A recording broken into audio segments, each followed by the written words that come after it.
No matter how much prepping I do, no matter how early I get ready at night, I always seem to forget something. And it's always the SD card, the small one for the GoPro. I made it all the way to my destination, got out there, started to shoot, and got a no card error. So let's do this again. Let's start the vlog.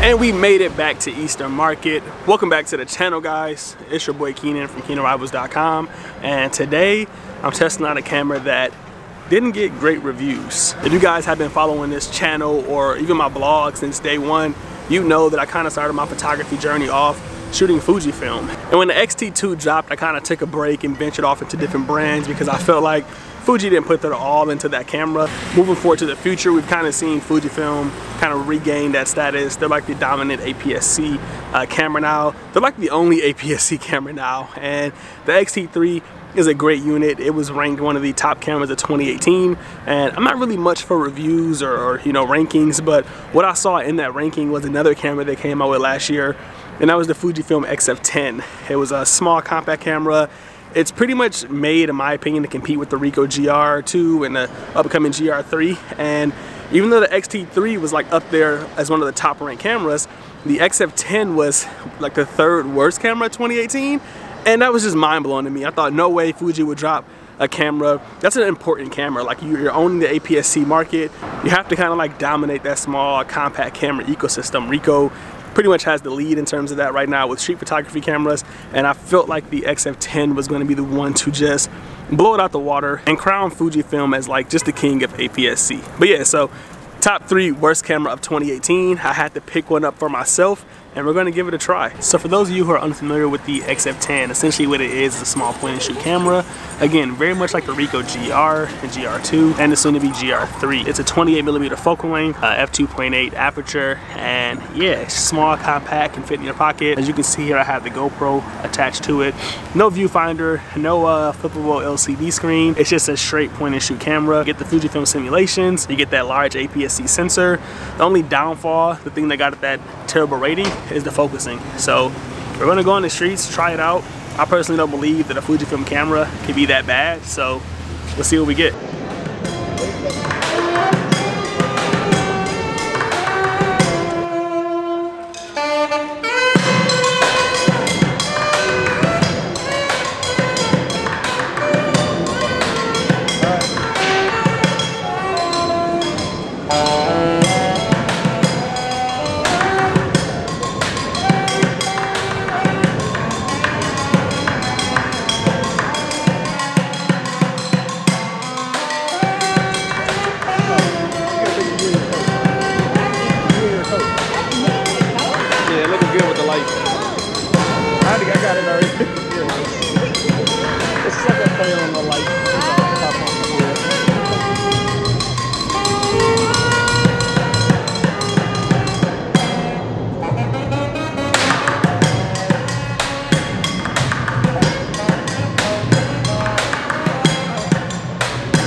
Did you hear that at all? I'm testing it out.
Alright guys, so that wraps up today's session. Overall, I'm not mad at the camera.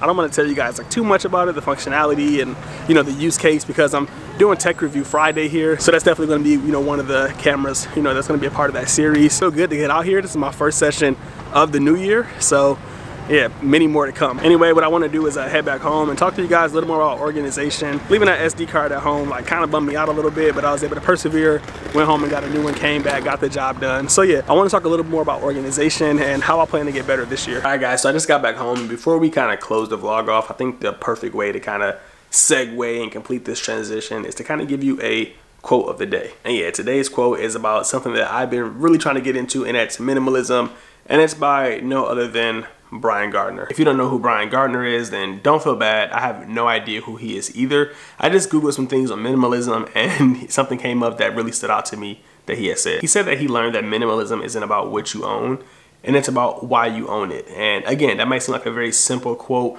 but as somebody who's trying to be more minimal, it really stood out to me. I've always had this idea that minimalism was about less things, getting rid of things, decluttering, and just actually owning a few pieces. With that being said, this year I've gotten rid of so many things, over the last few months, between clothes, shoes, camera, equipment and accessories. It's why you see me kind of wear the same rotation of, t-shirts every day. It's been a very cleansing experience, but it's also made life a little bit more stressful. For example, with this gray t-shirt, I own one t-shirt and I wear it and I wash it quite often. And say if I get a stain on this t-shirt, well then I like don't have a great t-shirt to wear anymore. And that's not okay. The same is happening with these SD cards. I threw so many cards away because I felt like they were unnecessary. Some of them were too slow. Some of them weren't brands that I respected. And I was like, I'm only gonna have a few SD cards. Over time, what I'm learning is that it's not about how many things you own, but why you possess them. You know, back to the example with this gray t-shirt, it might be in my best interest to own a few of these. That way I can kind of rotate them.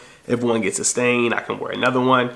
And I don't have to worry about wearing the same shirt every day. Maybe I need 4 or 5 of these. I need a shirt for every day of the week. It's not about how many shirts I have that makes me minimal. It's the fact that I can wake up, get dressed, and not have to stress or think about what I'm going to wear that makes me minimal. And I think I want to do the same thing with these SD cards, with my camera equipment. I kind of want to redo some things to make sure that I own what I need and I'm not limiting myself just to have less things. You know, with the SD cards, maybe I need a few of those. I think ideally what I want to do is keep one in my camera bag at all time in case of an emergency. And then I want to own enough SD cards to have 2 per camera. So when I eject one, I can put in a fresh one. You know, that way I'm just not doing dumb shit like forgetting cards at home and having to drive 30 minutes because that can really derail your day. With that being said, I really enjoyed shooting with the XF10 today.